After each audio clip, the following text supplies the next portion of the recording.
Hi friends, please subscribe my channel. ಪಕ್ಕದಲ್ಲಿ ಕಾಣೋ ಗಂಟೆ ಸಿಂಬಲ್ ಮೇಲೆ ಕ್ಲಿಕ್ ಮಾಡಿ ಆಲ್ ಅಂತ ಸೆಲೆಕ್ಟ್ ಮಾಡಿ ಲೈಕ್ ಮಾಡಿ ಶೇರ್ ಮಾಡಿ ಸಬ್ಸ್ಕ್ರೈಬ್ ಮಾಡಿ. ಎಲ್ರು ಕೂಡ ಊಟ ಮಾಡ್ತಾ ಕೂತಿರ್ತಾರೆ. ಆಗ ಶಿಯಾ ನನ್ಗೆ ಬೇರೆ ಕನ್ನಡಕ ಬೇಕು ಅಂತ ಹೇಳ್ತಾಳೆ.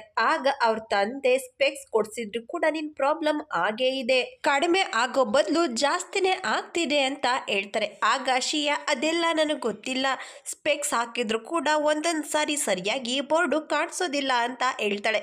ಆಗ ಅವ್ರ ತಾಯಿ ಸ್ಕೂಲಲ್ಲಿ ನೀನು ಎಷ್ಟನೇ ಬೆಂಚಲ್ಲಿ ಕೂತ್ಕೋತೀಯ ಅಂತ ಕೇಳ್ತಾರೆ.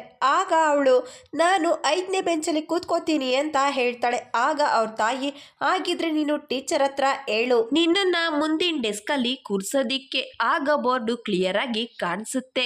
ಸ್ಪೆಕ್ಸ್ ಇಲ್ದಲೆ ಬೋರ್ಡು ಕ್ಲಿಯರ್ ಆಗಿ ಕಾಣಿಸಿದ್ರೆ ಇನ್ ಮುಂದೆ ಸ್ಪೆಕ್ಸ್ ಹಾಕೋದು ಬೇಡ, ಒಂದ್ಸಾರಿ ಹಾಕಿದ್ರೆ ಅದೇ ಅಭ್ಯಾಸ ಆಗುತ್ತೆ ಅಂತ ಹೇಳ್ತಾರೆ.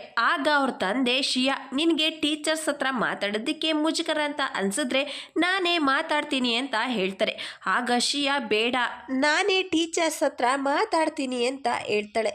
ಆಗ ಅವ್ರ ತಾಯಿ ನಿಮ್ಮ ತಂದೆ ಹೇಳ್ತಾ ಇದ್ರು ಸಬ್ಜೆಕ್ಟನ್ನ ಚಾಯ್ಸ್ ಮಾಡ್ಬೇಕಂತೆ, ಸೈನ್ಸ್ ಅಥವಾ ಆರ್ಟ್ಸ್ನ ತಗೋಬೇಕಂತೆ. ನೀನು ಆರ್ಟ್ಸ್ ತಗೋ, ಆಗ ನಿನ್ ಡೆಸ್ಕ್ನ ಚೇಂಜ್ ಮಾಡಬಹುದು ಅಂತ ಹೇಳ್ತಾರೆ.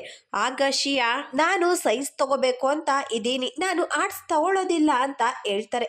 ಆಗ ಅವರಮ್ಮ ನೀನು ಹುಡುಗಿ, ನೀನು ಸೈನ್ಸ್ ತಗೊಂಡು ಏನ್ ಮಾಡ್ತೀಯ ಅಂತ ಕೇಳ್ತಾರೆ. ಆಗ ಶಿಯಾ ಯಾಕೆ ಹುಡುಗಿರು ಸೈನ್ಸ್ ತಗೋಬಾರ್ದ, ನನಗೆ ಊಟ ಸಾಕು, ನೀವು ಊಟ ಮಾಡಿ ಅಂತ ಹೇಳಿ ಬೇಜಾರಿಂದ ಹೋಗಿ ರೂಮ್ ಬಾಗ್ಲಾಕೋತಾಳೆ. ಆಗ ಅವ್ರ ತಂದೆ ಮಕ್ಕಳಿಗೆ ಬುದ್ಧಿ ಹೇಳೋ ರೀತಿ ಈ ರೀತಿ ಅಲ್ಲ ಅಂತ ಹೇಳ್ತಾರೆ. ಆಗ ಅವರಮ್ಮ ಆಗಿದ್ರೆ ನಿಮಗೆ ಬುದ್ಧಿ ಹೇಳಕ್ಕೆ ಬರುತ್ತಾ, ಆಗಿದ್ರೆ ನೀವೇ ಅವಳಿಗೆ ಸರಿಯಾಗಿ ಬುದ್ಧಿ ಹೇಳಿ ಅಂತ ಹೇಳ್ತಾರೆ. ಮತ್ತೊಂದ್ ಕಡೆ ಶಿಯಾ ರೂಮಲ್ಲಿ ಬೇಜಾರಿಂದ ಕೂತಿರ್ಬೇಕಾದ್ರೆ ಅವಳಿಗೆ ಮೆಸೇಜ್ ಬರುತ್ತೆ. ಆಗ ಅವಳು ಫೋನ್ ತಗೊಂಡು ನೋಡ್ತಾಳೆ. ಶಿಯಾ ಬೇಗ ಆನ್ಲೈನಿಗೆ ಬಾ, ನಾನು ನಿನಗೆ ಫ್ರೆಂಡ್ ರಿಕ್ವೆಸ್ಟ್ ಕಳಿಸಿದ್ದೀನಿ ಅಂತ ಹೇಳಿ ಸಾರಾ ಮೆಸೇಜ್ ಮಾಡಿರ್ತಾಳೆ. ರಿಕ್ವೆಸ್ಟ್ನ ಅಕ್ಸೆಪ್ಟ್ ಮಾಡಿದ ತಕ್ಷಣ ಫಾನು ವೆಲ್ಕಮ್ ಲಿಟಲ್ ಮಾನಿಸ್ಟರ್ ಅಂತ ಹೇಳಿ ಮೆಸೇಜ್ ಮಾಡ್ತಾನೆ. ಅಲ್ಲಿಗೆ ಅವ್ರ ತಂದೆ ಬರ್ತಾರೆ.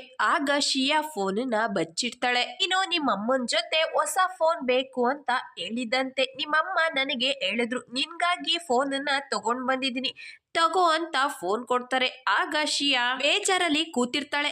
ಆಗ ಅವ್ರ ತಂದೆ ಶಿಯಾ ಯಾಕೇನಾಯ್ತು, ಬೇಜಾರಲ್ಲಿದ್ಯಾ ಅಂತ ಕೇಳ್ತಾರೆ. ಆಗ ಅವಳು ಐ ಆಮ್ ಸಾರಿ ಅಪ್ಪ, ನಾನು ನಿಮ್ಮ ಹತ್ರ ಒಂದ್ ವಿಷಯನ ಮುಚ್ಚಿಟ್ಟಿದ್ದೀನಿ ಅಂತ ಹೇಳಿ ಬಚ್ಚಿಟ್ಟಿದ್ದ ಫೋನನ್ನ ತಗೊಂಡು ನನಗೆ ಈ ಫೋನನ್ನ ಸಿಯು ಕೊಟ್ಟಿದ್ದು, ನಾನು ಈ ವಿಷಯನ ನಿಮ್ಮ ಹತ್ರ ಹೇಳ್ದಲೆ ಮುಚ್ಚಿಟ್ಟೆ ಅಂತ ಹೇಳ್ತಾಳೆ. ಆಗ ಅವ್ರ ತಂದೆ ನನಗೆ ಮೊದ್ಲೇ ಈ ವಿಷಯ ಗೊತ್ತಿತ್ತು ಅಂತ ಹೇಳ್ತಾರೆ. ಆಗ ಶಿಯಾಗೆ ಸ್ವಲ್ಪ ಬೇಜಾರಿಂದ ಅವ್ರ ಅಪ್ಪನ ಮುಖಾನ ನೋಡ್ತಾಳೆ. ಆಗ ಅವ್ರ ತಂದೆ ಟೈಮ್ ಸಿಕ್ಕಿದ್ರೆ ಸಿಯುಗೆ ಈ ಫೋನನ್ನ ವಾಪಸ್ ಕೊಡು, ಜಾಸ್ತಿ ಫೋನನ್ನ ಯೂಸ್ ಮಾಡಬೇಡ, ಕ್ಲಾಸ್ಗೆ ಫೋನ್ ತಗೊಂಡೋಗ್ಬೇಡ ಅಂತ ಹೇಳ್ತಾರೆ.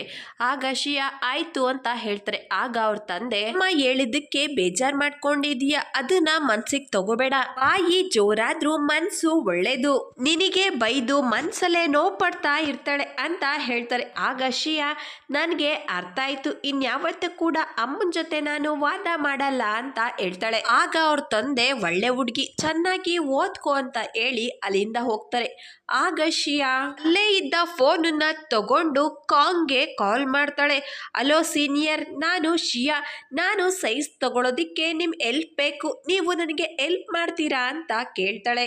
ಆಗ ಕಾಂಗ್ ಕೂಡ ನಾನ್ ನಿನಗೆ ಹೆಲ್ಪ್ ಮಾಡ್ತೀನಿ ಅಂತ ಹೇಳ್ತಾನೆ. ಈಗ ಸ್ಕೂಲ್ ಶುರುವಾಗಿರುತ್ತೆ. ಟೀಚರ್ ಬೋರ್ಡ್ ಮೇಲೆ ಬರೀತಾ ಎಕ್ಸಾಮ್ಗೆ ಇದು ಈಸಿ ಟಾಪಿಕ್, ಇದನ್ನ 2 ಪೀರಿಯಡ್ ಅಲ್ಲಿ ನೀವು ಕಂಪ್ಲೀಟ್ ಮಾಡಬೇಕು, ಕಂಪ್ಲೀಟ್ ಆಗೋವರೆಗೂ ಯಾರು ಕೂಡ ಎಲ್ಲೂ ಹೋಗೋ ಹಾಗಿಲ್ಲ ಅಂತ ಹೇಳ್ತಾ ಇದ್ರೆ ಮತ್ತೊಂದ್ ಕಡೆ ಶಿಯಾ ಬರಿತಾ ಕೂತಿರ್ತಾಳೆ. ಒಂದ್ ಕಡೆ ಟೀಚರ್ ಎಲ್ಲರನ್ನು ಕೂಡ ಚೆಕ್ ಮಾಡ್ತಾ ಬರ್ತಾ ಇದ್ರೆ ಶಿಯಾ ಬೇರೆ ಬುಕ್ಸ್ ನ ತಗೊಂಡು ಬರೆಯೋದಿಕ್ಕೆ ಶುರು ಮಾಡ್ತಾರೆ.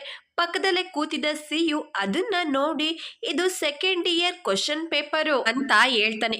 ಆಗ ಶಿಯಾ ಹೌದು, ಆದ್ರೆ ಇದು ಅಷ್ಟೊಂದು ಕಷ್ಟ ಏನಿಲ್ಲ ಅಂತ ಹೇಳ್ತಾಳೆ. ಆಗ ಸಿಯು ಹೌದು, ಇದೇನು ಅಷ್ಟು ಕಷ್ಟ ಇಲ್ಲ ಬಿಡು ಅಂತ ಹೇಳ್ತಾನೆ. ಆಗ ಶಿಯಾ ನಾನು ಸೈನ್ಸ್ ತಗೊಂಡು ಕಷ್ಟಪಟ್ಟು ಓದಿದ್ರೆ ನಿನಗಿಂತ ಜಾಸ್ತಿ ಮಾರ್ಕ್ಸ್ ನ ತಗೋಬಹುದು ಅಂತ ಹೇಳ್ತಾಳೆ. ಆಗ ಅವನು ಅವಳ ಮಾತು ಕೇಳಿ ನಗ್ತಿರ್ಬೇಕಾದ್ರೆ ಹಿಂದೆಯಿಂದ ಬಂದು ಟೀಚರು ಶಿಯಾ ಕೈಲಿದ್ದ ಕ್ವಶನ್ ಪೇಪರ್ ನ ಕಿತ್ಕೋತಾರೆ. ಶಿಯಾ ಇದೇನು ನೀನ್ ನೋಟ್ಬುಕ್ ಎಲ್ಲಿ ಅಂತ ಕೇಳ್ತಾರೆ. ಆಗ ಅವಳು ಆಗ್ಲೇ ಬರ್ದಿದ್ದೀನಿ ಮೇಡಮ್ ಅಂತ ಹೇಳ್ತಾಳೆ. ಆಗ ಟೀಚರ್ ನೋಟ್ಬುಕ್ನ ತಗೊಂಡು ಚೆಕ್ ಮಾಡಿ ಶಿಯಾ ಆಫೀಸ್ ರೂಮ್ಗೆ ಬಂದು ನನ್ನನ್ನ ನೋಡು, ಈ ಕ್ವಶನ್ ಪೇಪರ್ ನನ್ನ ಹತ್ರನೇ ಇರ್ಲಿ ಅಂತ ಹೇಳಿ ಅಲ್ಲಿಂದ ಹೋಗ್ತಾರೆ. ಪಕ್ಕದಲ್ಲೇ ಕೂತಿದ್ದ ಹೀರೋ ಇದನ್ನೆಲ್ಲ ಅಬ್ಸರ್ವ್ ಮಾಡ್ತಿರ್ತಾನೆ. ಈಗ ಶಿಯಾ ಸ್ಟಾಫ್ ರೂಮಿಗೆ ಬಂದಿರ್ತಾಳೆ. ಆಗ ಟೀಚರ್ ಲೀ ಸರ್ ಏನಾಗಿದೆ ಈ ಮಕ್ಳಿಗೆಲ್ಲ, ಹೀಗೆ ಕಾಂಕ್ಷ ಕೂಡ ನಾನು ಸೈನ್ಸ್ ತಗೋತೀನಿ ಅಂತ ಹೇಳಿದ್ಲು, ಈಗ ಈ ಹುಡುಗಿ ಕೂಡ ಸೈನ್ಸ್ ತಗೋತೀನಿ ಅಂತ ಹೇಳ್ತಾ ಇದ್ದಾಳೆ ಅಂತ ಹೇಳ್ತಾರೆ. ಆಗ ಲೀ ಸರ್ ಶಿಯಾ ನೀನ್ ಇನ್ನು ಸಬ್ಜೆಕ್ಟ್ ಚಾಯ್ಸ್ ಮಾಡೋ ಫಾರ್ಮ್ ಅನ್ನ ಕೊಟ್ಟಿಲ್ವಾ ಅಂತ ಕೇಳ್ತಾರೆ. ಆಗ ಶಿಯಾ ಕೂಡ ಇನ್ನು ಕೊಟ್ಟಿಲ್ಲ ಅಂತ ಹೇಳ್ತಾಳೆ. ಆಗ ಲೀ ಸರ್ ಇನ್ನು ಯೋಚನೆ ಮಾಡ್ತಾ ಇದೀಯಾ ಅಂತ ಹೇಳ್ತಿರ್ಬೇಕಾದ್ರೆ ಅಲ್ಲಿಗೆ ಶ್ಯಾಮ್ ಬರ್ತಾರೆ. ಲೀ ಸರ್ ನಾನು ಕೂಡ ಕಾಂಪಿಟೇಷನ್ ನಲ್ಲಿ ಭಾಗವಹಿಸ್ಬೇಕು ಅಂತ ಇದ್ದೀನಿ ಅಂತ ಹೇಳ್ತಾನೆ. ಆಗ ಲೀ ಸರ್ ಡಿವಿಷನ್ ಎಕ್ಸಾಮು ಹತ್ರ ಬರ್ತಿದೆ, ಅದಕ್ಕೆ ಪ್ರಿಪೇರ್ ಆಗ್ಬೇಕು ಅಂತ ಹೇಳ್ತಾ ಇದ್ರೆ ಶಿಯಾ ಶ್ಯಾಮ್ ಮತ್ತೆ ಲೀ ಸರ್ ಮಾತಾಡೋದನ್ನ ಕೇಳಿಸ್ಕೊತಾ ಇರ್ತಾಳೆ. ಆಗ ಟೀಚರ್ ನೀನ್ ಇವಾಗ ಚೆನ್ನಾಗಿ ಓದ್ಬೇಕು, ಕಾಲೇಜ್ ಎಂಟರ್ ಎಕ್ಸಾಮ್ ಬರೋದಕ್ಕಿಂತ ಮೊದಲು ಒಳ್ಳೆ ಯೂನಿವರ್ಸಿಟಿಲಿ ನಿನ್ಗೆ ಸೀಟ್ ಸಿಗುತ್ತೆ ಅಂತ ಹೇಳಿದ್ರೆ ಮತ್ತೊಂದ್ ಕಡೆ ಲೀ ಸರ್ ಕೂಡ ಎಕ್ಸಾಮ್ ನ ಚೆನ್ನಾಗಿ ಮಾಡು, ನಿನ್ಗೆ ಚೆನ್ನಾಗಿರೋ ಯೂನಿವರ್ಸಿಟಿಲಿ ಸೀಟ್ ಸಿಗುತ್ತೆ ಅಂತ ಹೇಳ್ತಾರೆ. ಆಗ ಶಾನ್ ನಾನು ಕೂಡ ಕಾಂಪಿಟೇಷನ್ ಅಲ್ಲಿ ಭಾಗವಹಿಸ್ತೀನಿ, ಸಿ ಯುಗಿಂತ ನನಗೆ ಒಳ್ಳೆ ಮಾರ್ಕ್ಸ್ ಬಂದಿದೆ, ಮತ್ತ್ಯಾಕೆ ನಾನು ಪಾರ್ಟಿಸಿಪೇಟ್ ಮಾಡಬಾರ್ದು ಅಂತ ಕೇಳ್ತಾ ಇದ್ರೆ ಶಿಯಾ ಇದನ್ನೆಲ್ಲ ನಿಂತ್ಕೊಂಡು ನೋಡ್ತಾ ಇರ್ತಾಳೆ. ಆಗ ಲೀ ಸರ್ ಸರಿ ಆಯ್ತು, ಮೊದಲು ಈ ಕ್ವಶನ್ ಪೇಪರ್ ನ ತಗೊಂಡು ಪೂರ್ತಿ ಬರೀ, ಬೆಳಿಗ್ಗೆ ಬಂದು ನನ್ನನ್ನ ನೋಡು ಅಂತ ಹೇಳ್ತಾರೆ. ಕಡೆ ಟೀಚರ್ ಶಿಯಾನ ಅಬ್ಸರ್ವ್ ಮಾಡ್ತಾ ಶಿಯಾ ನಾನು ಹೇಳೋದನ್ನ ಕೇಳಿಸ್ಕೊತಾ ಇದೀಯಾ ಅಂತ ಕೇಳ್ತಾರೆ. ಆಗ ಅವಳು ಕೇಳಿಸ್ಕೊತಾ ಇದ್ದೀನಿ ಮೇಡಮ್ ಅಂತ ಹೇಳ್ತಾಳೆ. ಆಗ ಟೀಚರ್ ಯಾರಾದ್ರೂ ಟೀಚರ್ ಪಾಠ ಮಾಡ್ತಾ ಇದ್ರೆ ಬೇರೆ ಬುಕ್ಸ್ ನ ತಗೊಂಡು ಇನ್ನೊಂದ್ಸಾರಿ ಓದ್ಬೇಡ ಅಂತ ಹೇಳ್ತಾರೆ. ಆಗ ಶಿಯಾ ಕ್ವಶನ್ ಪೇಪರ್ ನ ಇಸ್ಕೊಂಡು ಅಲ್ಲಿಂದ ಬರ್ತಾಳೆ. ಈಗ ಸಿ ಯು ಕೇಳ್ತಾನೆ, ಶಿಯಾ ಯಾಕೆ ಕರೆದಿದ್ರು ನಿನ್ನ ಸ್ಟಾಫ್ ರೂಮ್ಗೆ ಅಂತ. ಆಗ ಅವಳು ಅಂತ ವಿಷಯ ಏನು ಇಲ್ಲ ಸಿ ಯು, ನಿನ್ನ ಹತ್ರ ಒಂದ್ ವಿಷಯನ ಕೇಳ್ಬೇಕಾಗಿತ್ತು, ಹೆಣ್ಮಕ್ಳು ಸೈನ್ಸ್ ತಗೋಬಾರ್ದ, ಅವರು ಆರ್ಟ್ಸ್ ಮಾತ್ರ ಓದ್ಬೇಕ ಅಂತ ಕೇಳ್ತಾಳೆ. ಅವನು ಇದ್ರಲ್ಲಿ ಹುಡುಗ ಹುಡುಗಿ ಅನ್ನೋದು ಎಲ್ಲಿಂದ ಬಂತು, ಅದೆಲ್ಲ ಅವ್ರವ್ರ ಇಷ್ಟ ಅಂತ ಹೇಳ್ತಾನೆ.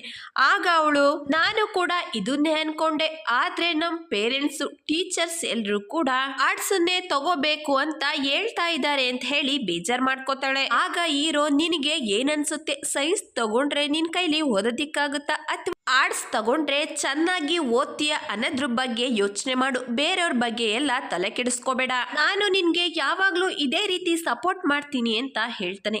ಆಗ ಅವಳಿಗೆ ತುಂಬಾ ಖುಷಿ ಆಗುತ್ತೆ, ನಾನೇನಾದ್ರೂ ಆರ್ಟ್ಸ್ ತಗೊಂಡ್ರು ಕೂಡ ನೀನು ಇದೇ ರೀತಿ ನನ್ಗೆ ಸಪೋರ್ಟ್ ಮಾಡ್ತೀಯಾ ಅಂತ ಕೇಳ್ತಾಳೆ. ಆಗ ಹೀರೋ ಖಂಡಿತ ಮಾಡ್ತೀನಿ ಅಂತ ಹೇಳ್ತಾನೆ. ಆಗ ಹೀರೋಯಿನು ನಾವು ಆಮೇಲೆ ಮಾತಾಡೋಣ, ನಾನು ಮಲ್ಕೋತೀನಿ ಅಂತ ಹೇಳಿ ಅಲ್ಲೇ ಡೆಸ್ಕ್ ಮೇಲೆ ಮಲ್ಕೋತಾಳೆ. ಸ್ವಲ್ಪ ಜನ ಬರೀತಾ ಇದ್ರೆ ಮತ್ತಷ್ಟು ಜನ ಮಲ್ಕೊಂಡಿರ್ತಾರೆ. ಅಲ್ಲಿಗೆ ವಾನ್ವೆ ಕೋಪದಿಂದ ಬಂದು ಬರಿತಾ ಕೂತಿದ್ದ ಶ್ಯಾಮ್ಗೆ ಕೋಲಿಂದ ಹೊಡಿತಾಳೆ. ಆಗ ಎಲ್ರು ಕೂಡ ಗಾಬರಿಯಾಗಿರ್ಬೇಕಾದ್ರೆ ಶ್ಯಾಮ್ ವಾನ್ವೆ ಏನ್ ಮಾಡ್ತಿದ್ಯಾ, ನನ್ಗ್ಯಾಕೆ ಕೋಲಲ್ಲಿ ಹೊಡಿತಾ ಇದೀಯಾ ಅಂತ ಕೇಳ್ತಾನೆ.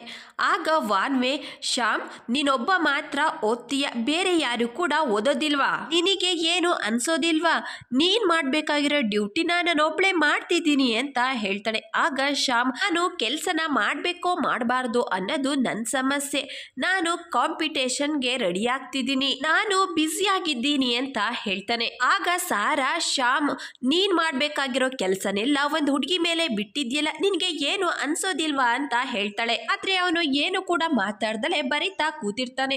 ಆಗ ವಾನ್ವೆ ಸಿ ಯು ಕೂಡ ಕಾಂಪಿಟೇಷನ್ ಅಲ್ಲಿ ಪಾರ್ಟಿಸಿಪೇಟ್ ಮಾಡ್ತಿದ್ದಾನೆ, ಅವನ್ಗೆ ಯಾವುದು ಸಮಸ್ಯೆ ಇಲ್ಲ, ನಿನಗ್ ಮಾತ್ರ ಸಮಸ್ಯೆನಾ, ಲೀ ಸರ್ಗೆ ಸಿ ಯು ಕಂಡ್ರೆ ಇಷ್ಟ, ನೀನಲ್ಲ ತಾ ಹೇಳ್ತಾಳೆ. ಆಗ ಶ್ಯಾಮ್ ಹಾಗಿದ್ರೆ ನಿನ್ಗೂ ಕೂಡ ಸಿ ಯು ಕಂಡ್ರೆ ಇಷ್ಟನಾ ಅಂತ ಹೇಳ್ತಾನೆ. ಆಗ ಅವಳು ಏನ್ ಮಾತಾಡ್ತಿದ್ಯಾ, ನೀನ್ ಅನ್ಕೊಂಡಾಗೆಲ್ಲ ಏನು ಇಲ್ಲ ಅಂತ ಬೈತಾಳೆ. ಆಗ ಸಿ ಯು ಶಿಯಾ ಮುಖನ ನೋಡ್ತಾನೆ.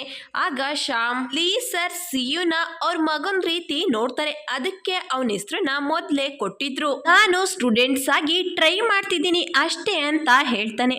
ಆಗ ವಾನ್ವೆ ಅವನ ಕೈಲಿದ್ದ ಪೆನ್ನ ಕಿತ್ತು ಕೆಳಗಡೆ ಬಿಸಾಕಿ ಅಲ್ಲಿಂದ ಹೋಗ್ತಾಳೆ. ಆಗ ಶಿಯಾ ಶ್ಯಾಮ್ ನನ್ಗನ್ಸುತ್ತೆ ನೀನು ವಾಗಿಂಗ್ ಯೂನಿವರ್ಸಿಟಿಗೆ ಹೋಗ್ಬಹುದು, ಆದ್ರೆ ನೀನು ಸಾಧಾರಣವಾದ ಯೂನಿವರ್ಸಿಟಿಲಿ ಕೂಡ ನೀನು ಸೀಟನ್ನ ತಗೋಬಹುದು. ಚೆನ್ನಾಗಿ ಓದೋದ್ರ ಕಡೆ ನೀನು ಗಮನ ಕೊಡು. ಅದನ್ನ ಬಿಟ್ಟು ನನ್ನ ಫ್ರೆಂಡ್ ಬಗ್ಗೆ ಈ ರೀತಿ ಎಲ್ಲ ಮಾತಾಡೋದು ಸರಿಯಲ್ಲ ಅಂತ ಹೇಳ್ತಾರೆ. ಆಗ ಸಿಇಒ ಕೂಡ ಶಿಯಾ ಮಾತು ಕೇಳಿ ಖುಷಿಯಾಗುತ್ತೆ.